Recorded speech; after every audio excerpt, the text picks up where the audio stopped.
Hello and welcome back to another episode of the European Superbike League here on GP Bikes, and today we're here for the penultimate round of the season at the Slovakiaring.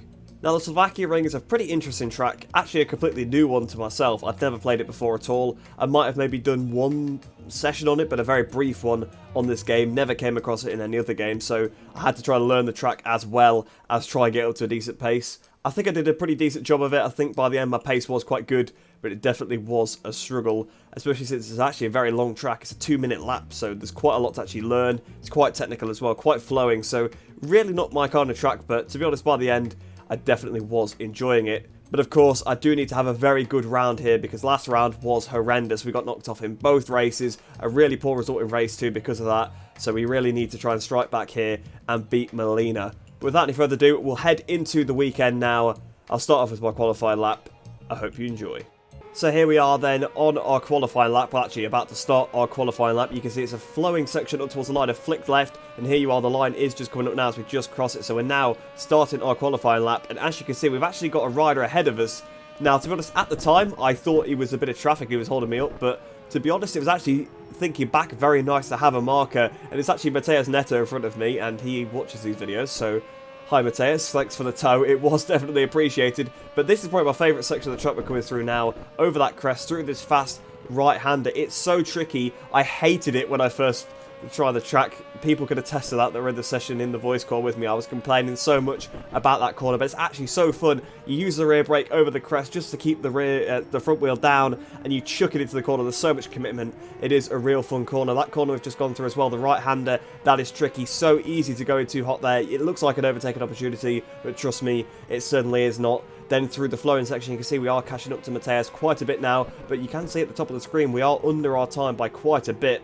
Now, I think that actually is a proper time. I don't think that is an outlap. Actually, you can see we've done a 2 minutes, so yeah, it is actually a proper time. So we are on for a pretty good lap here. Of course, with this being my fastest lap, you'd expect that, but Mateus goes a little bit wide there. We looked up the inside, but to be honest, you don't want to be trying to pull a pass on a qualifying lap, especially since he's on a qualifying lap as well. And what's the point of ruining both our laps by going for the pass? So may as well just, well, I mean, I gave it a go, but there's no point going for anything ridiculous, you know, trying to dive bomb him or anything like that, because especially at this point, he's kind of towing me along. I've got a bit of a slipstream, a bit of a marker is always nice, especially through, again, there's some more flowing sections, flop from left to right, and that's just always good to have a marker in front, just to have a little bit of a reference. You can kind of see what they're doing. And down towards the final corner, well, sort of penultimate turn, it's kind of difficult to say how many corners this track has, to be fair. Down towards here, it's nice to have a tow. Somebody on the left-hand side there looks like they're coming from the escape road, but to be fair, fortunately, they haven't rejoined the track. But you can see we're miles under the time now, 8 tenths under the time. We are right behind Mateus Neto now. This is probably the point where he was holding me up very, very slightly, but because we're right at the line, he's going to give me the slipstream. It's up towards the line, 59.5. That was my personal best lap around the track. I think that stayed my personal best lap as well in everything I did. And at that point, it was good enough for 4th place on the grid. But as you can see here on the grid for race 1, it was actually only good enough for 5th place in the end, because Mikey, just right at the end, managed to pit my time. But overall, actually, to be honest, I'm still pretty happy to be starting 5th, because that's probably one of my best qualifieds for a while, especially at a track where I thought I was going to struggle. So 5th place was absolutely fine for me, a perfect place to try and get away with the leaders. Although, maybe I don't want to do that, since it was the leaders that we had contact with in the last race mainly.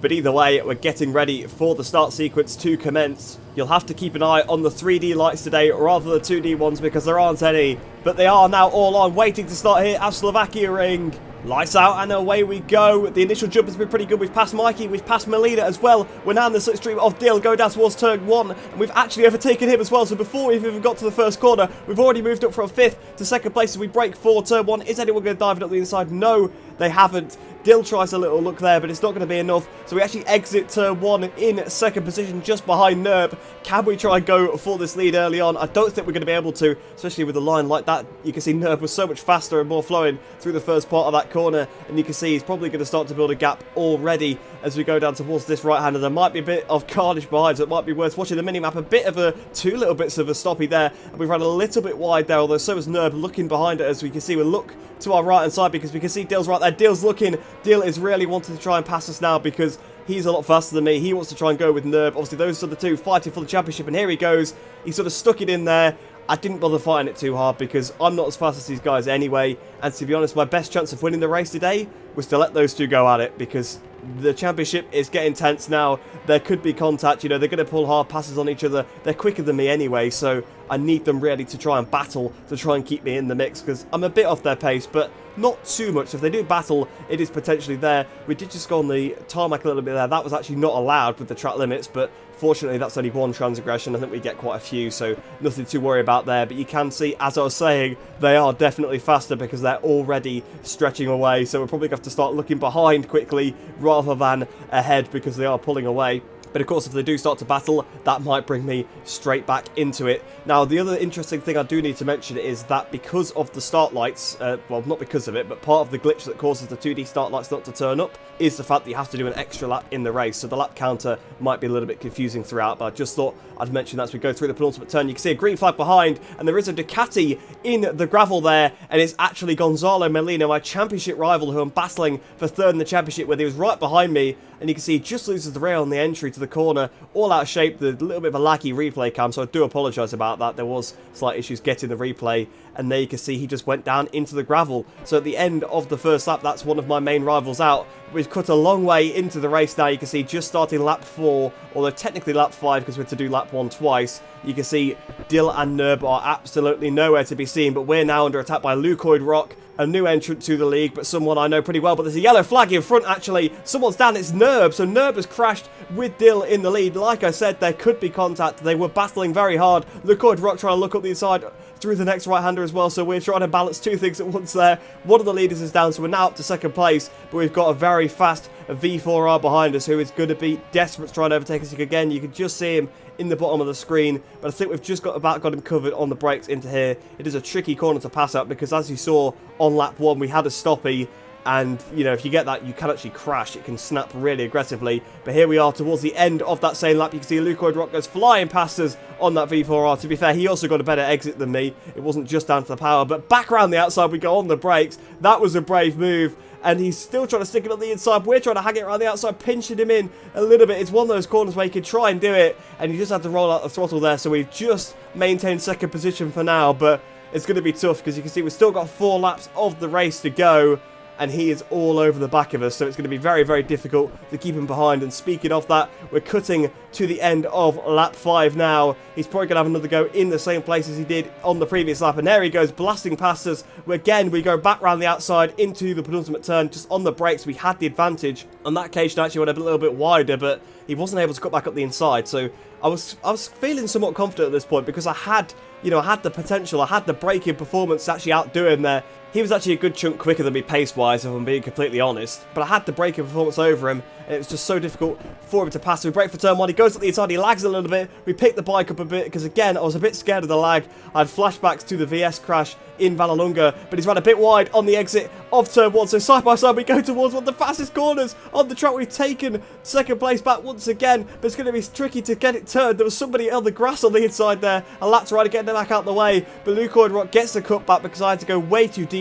There's no way I was going to get that one stopped, but I had to try it. I had to try it. Like I said, he was way, way faster than me, so I just had to defend and attack really, really hard. So I was doing everything I could on the brakes. Once he finally managed to do me there, I tried to stick it up the inside, but unfortunately it wasn't enough. And now you can see we're actually looking at Molina once again, and he's had another crash. And you might think that looks bizarre. Obviously the replay camera's a bit laggy, but he was actually out of fuel. He ran out of fuel midway through that corner, and his bike cut out on him and it actually threw him off. So our main championship rival is not going to score any points in this race, but cutting onto the start of the final lap now. And you can now see Nerb is right behind us, and he blasts past us immediately on the run to the first corner. We're trying to hang it around the outside again. We outdo Nerb on the brakes. Now that is hard.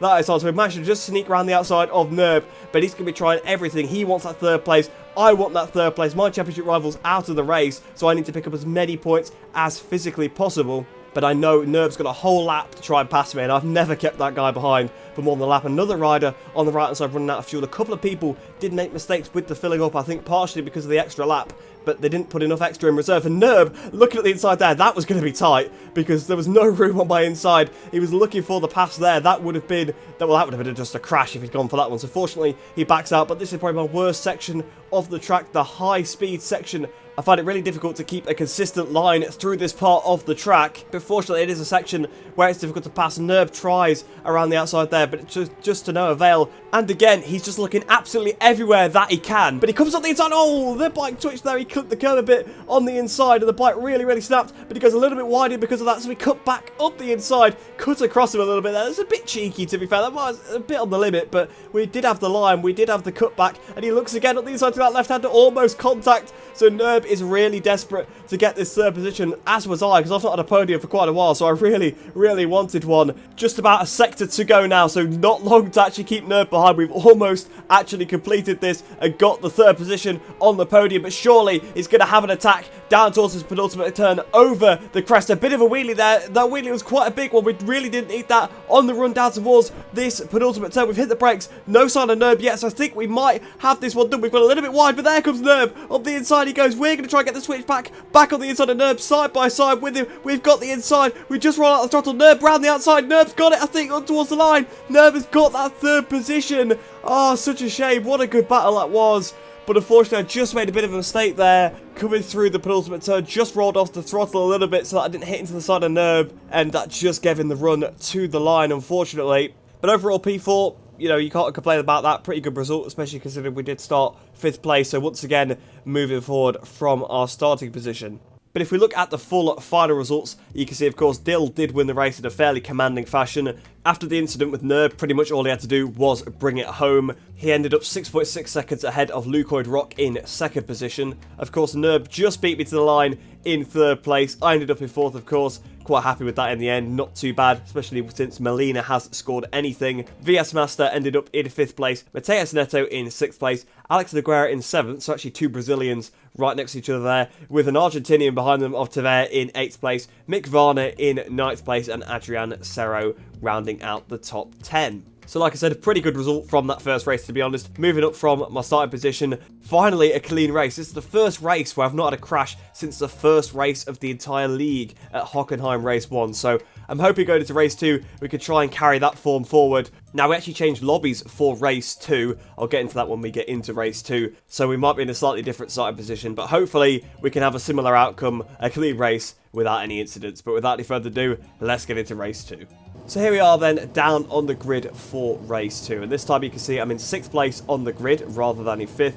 And that's because, like I said earlier on, we had to change lobbies after the first race because the previous host had commitments they had to attend to. And we had to do a small qualifier session to set the grid for this race. And this time I qualified in 6th place. Lukoid Rock ended up ahead of me, whereas before he was behind. But we're getting ready then to start this second race here at the Slovakiaring. Hopefully it's as good as the first one. All the lights are on, waiting for them to get here then for Race 2. Lights out and away we go. We've had a pretty good start. Not quite as good as last time, I don't think, but still pretty good. I think we've already passed Mikey on the run to Stonewall. We've passed Lukoid Rock as well. I think Dylan's going to get past by both of us on the outside. So we're up to 3rd place on the run to Stonewall. Round the outside of Nerb we go. So actually up to 2nd place by the time we reach the first corner. Gonzalo Molina, our championship rival, has the whole shot. Nerb comes back at the inside because we both go quite wide through turn 1. So we're sat in 3rd place, slightly worse than last time, but I can see my championship rival. Dill looks up the inside a little bit there, and we almost hit Nerb as well, so it's getting pretty close through this fast right-hander. We all know how crucial these first few corners could be. These are the opportunities to try and make up some time as we hit the brakes for this tricky right-hander, and I think I actually got it a little bit wide, to be honest with you. So we've gone quite wide. No, Molina's down, and so is Dill actually as well. We are going to just have a little look at that incident now, and you can see going into this corner, Dill just gets it completely wrong, smacks Molina, and that bike was so close to hitting me. You do not understand how close that bike was.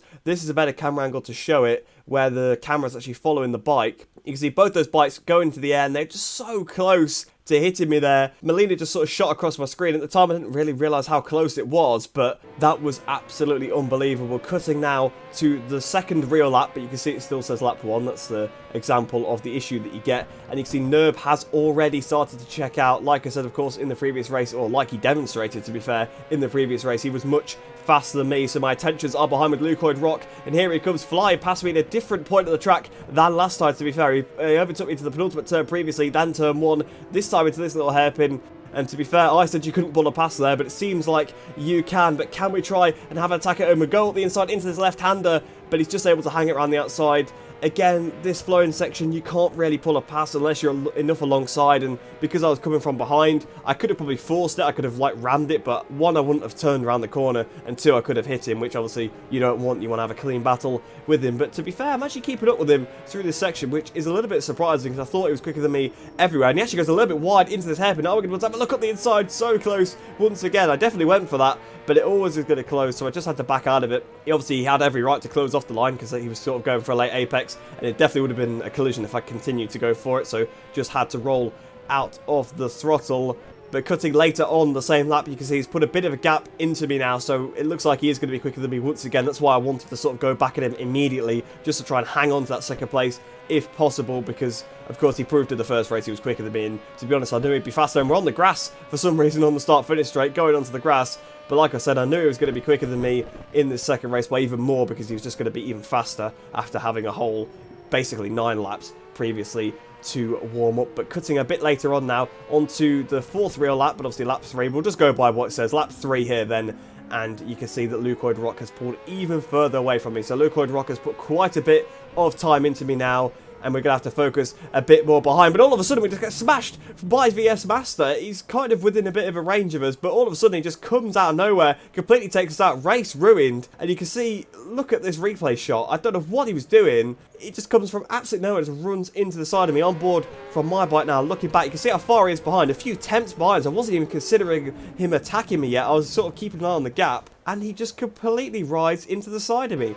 He carries so much speed on the entry, then he sort of hits a point of no return, and then obviously he can't avoid me. And to be fair, maybe I was slightly slower than I had been previously through that corner, but he still can't just ride into the side of me. And look how far we're in the gravel. I'm having to ride manually out of the gravel as well, because the hard reset didn't work because there was people coming around. You can see VS, he's already gone, he's cleared off. We've just got back to the green, but now we have the tricky point of trying to rejoin the track, because as you can see with Tevea coming through here, the racing line was right on the edge of the track, so we've just managed to rejoin, and it doesn't even look like we're going to make this corner because our tyres were so dirty we couldn't even keep it on the track. So we've ran off the track once again. Benjamin now comes through as well, so we're now down into 10th position. What a disaster, what a disaster. We're sat in a lovely P3, but our race has got completely ruined by that. I still don't really know what he's doing, but he just rode through me like I wasn't there, and obviously we ended up on the floor. But cutting onto the next lap, now you can see there's a crash there. I think that's OG Sleepy off on the left-hand side, so that promotes us back up into 9th place. Another yellow flag in front as well, and that's Tevea, so that's going to move us up into 8th place. So 2 corners, 2 crashes, 2 free positions, can't complain too much. And we are closing up on Ben in front. You can see obviously we've got the clean tyres now. The pace is pretty much there. You can see actually I'm under my delta. Although I think that's slightly glitchy because you can see it says I'm 15, 16 seconds under. So maybe do ignore that one a bit. But we are applying the pressure to Ben.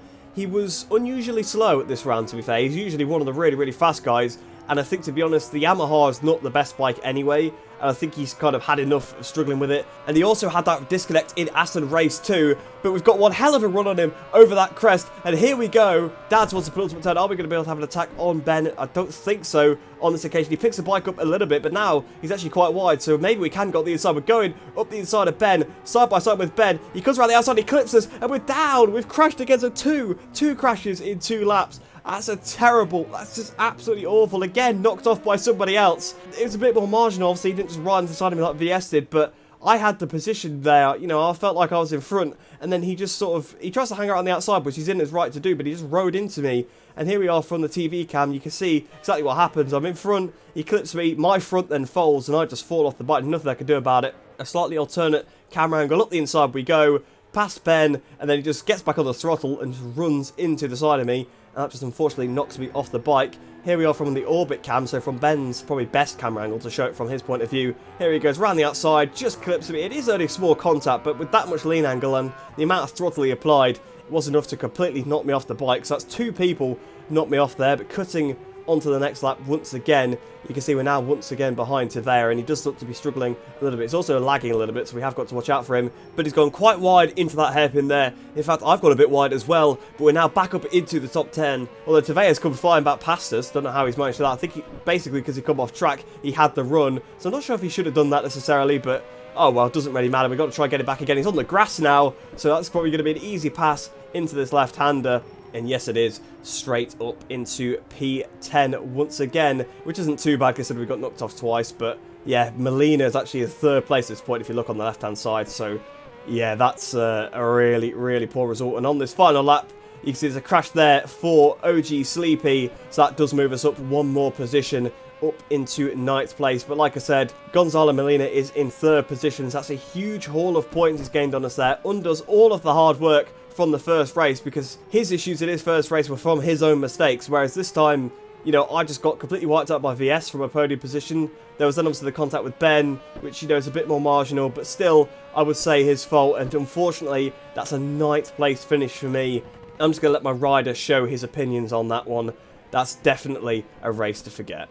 But if we look at the final race results, then there are some slight changes to the actual order you will have seen when we crossed the line. Nerb absolutely dominated the race, 14.2 seconds clear of Lukoid Rock, once again ending in 2nd place. So fair play to Lukoid Rock, he's had a very strong round here at the Slovakiaring. Gonzalo Molina ended up in 3rd place, like we said. Mateus Neto actually ended up in 4th place, so a pretty good finish for Mateus. Mikey in 5th place, nice to see him up there as well, getting a good finish after some misfortune. VS Master ends up 6th place. Yes, that's right, he got no penalty for that incident. He got nothing. He didn't get anything. That was declared a racing incident, which, tell me how that's a racing incident. I do not know. I mean, even a Moto2 rider agrees with me. It baffles me how that could be considered a racing incident. But either way, whatever, he has escaped penalty. Dill469 ended up in 7th place. Obviously, you saw the incident he had with Molina on the opening lap. He got a penalty for that, by the way. But after that, he had a pretty terrible race. I think he had some other crashes of his own accord, so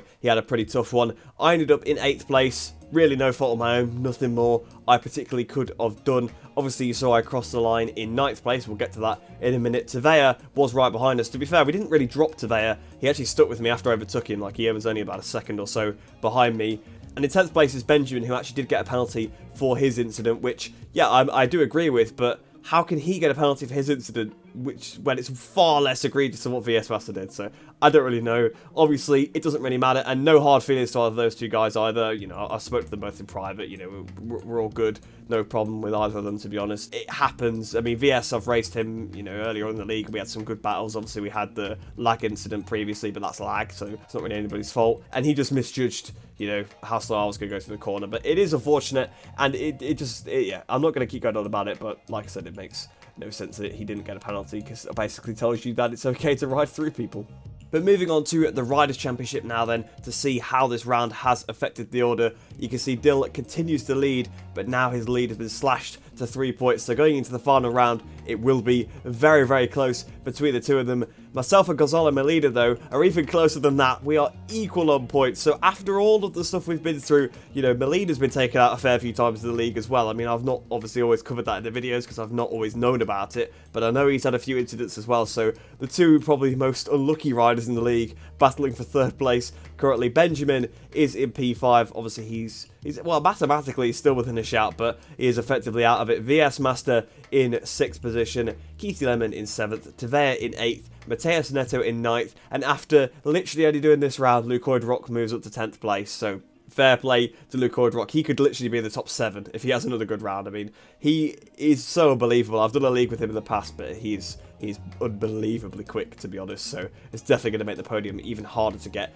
in the final round. But I hope you guys have enjoyed that one. Obviously, like I said, only one more round to go at the Autodrom Most, and it's actually going to be in the rain, we've been told. So I've hardly played this game in the rain, to be honest, so I'm going to have to do a bit of practice for that one. It's going to be hard to be motivated, to be honest, after another unfortunate one. I think after this race, I'm definitely taking a break from league racing. I was planning on maybe bringing it a bit more to the channel, but I think I probably will take a break after this one, because as you guys can see, I've just been a bit annoyed by being taken out a few times. But like I said, I hope you did enjoy the video. I hope you enjoy the rest of your day. Hope you're staying safe, and I shall see you in the next one.